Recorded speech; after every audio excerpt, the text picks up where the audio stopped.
नमस्कार।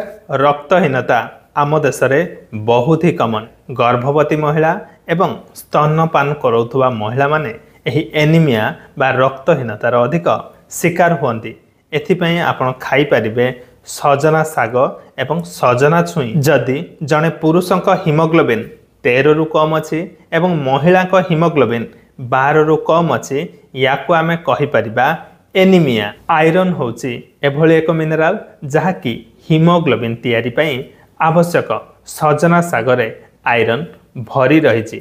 जेते सबु प्लांट सोर्स रही सबुठारु अधिक आयरन मिलता है सजना सागरु। 100 ग्राम सजना सागरे पाखापाखि 28 मिलीग्राम रो आयरन रही। स्टडी रु जना पड़ी आपण जदि रेगुलारली 2 मास सजना साग खाइबे आपनक शरीर रे हिमोग्लोबिन मात्रा वृद्धि पाइब।